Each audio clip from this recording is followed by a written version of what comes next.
Thom Hartmann here on the news. You need to know this. Yesterday, the city of Moore, Oklahoma was devastated by a monster tornado. The 2-mile-wide twister claimed the lives of dozens of people and injured hundreds.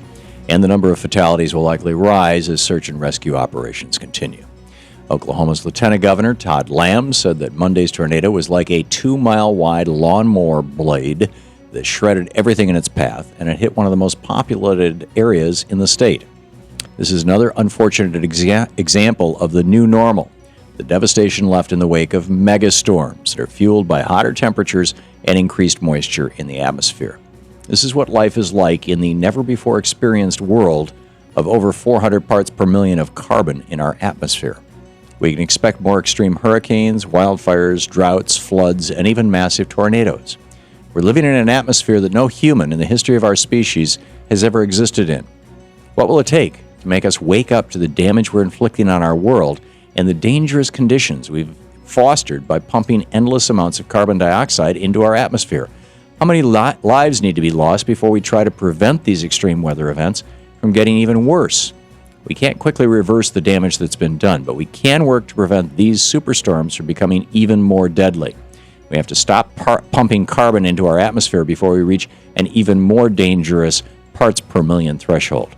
For the safety of our country and our world, we must make the switch to green energy.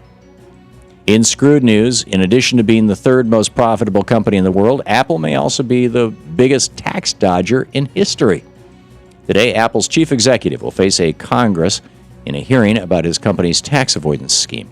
According to the New York Times, Apple got out of paying billions in taxes throughout the world by using a web of subsidiaries so complex it spanned continents and went beyond anything most experts had ever seen. Apple's corporate headquarters are located in Cupertino, California, yet when it comes to tax liability, they're essentially stateless.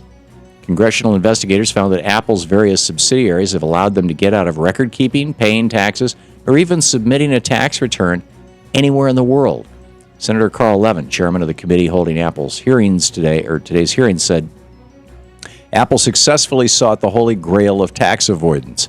It has created offshore entities holding tens of billions of dollars while claiming to be a tax resident nowhere. Thankfully, Apple is finally going to have to answer for their tax dodging, but we need to fix this system that allowed this to happen in the first place. If companies want to do business in our nation, utilize the American commons, and profit off hardworking Americans, and they need to pay for the right to be here. It's time to close the loopholes and make every company pay their fair share. In the best of the rest of the news, last week the Senate Agriculture Committee approved the Farm Act of 2013, which includes a $4 billion cut to the Supplemental Nutrition Assistance Program, commonly known as food stamps. Yesterday, that bill was introduced in the full Senate, and one lawmaker is going to great lengths to convince his colleagues to reject all of the proposed cuts. Democrat Chris Murphy of Connecticut will attempt to eat for 1 week using only $3 a day, which is about the same amount that SNAP recipients have to survive on. In addition to the $4 billion in cuts proposed by the Senate Agriculture Committee, the Republican-led House Agriculture Committee wants to see another $20 billion cut from that program. Senator Murphy won't have to deal with other difficulties experienced by those who rely on SNAP benefits like social stigma, but his efforts will demonstrate how hard it will be for the vital program to absorb these draconian cuts proposed by Congress. It's shameful that Congress is even considering cuts to SNAP, which exists solely to ensure people aren't starving in our streets. Also, they don't have to ask the wealthy to pay a little more in taxes. Hopefully, lawmakers will learn something from Senator Chris Murphy's experience and reject all cuts to this important program. The afl-cio doesn't like Facebook. At least that's the gist of an email alert the Labor Federation sent out yesterday to union members and immigration activists. According to the afl-cio, a series of amendments offered to the immigration bill undercut protections for both aspiring citizens and U.S. workers.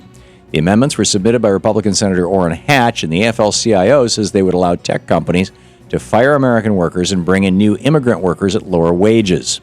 In an email, afl-cio's Anna Avenito wrote, "Everybody loses here. American workers aren't offered jobs they are qualified for, and immigrant workers are hired at the lowest wage possible."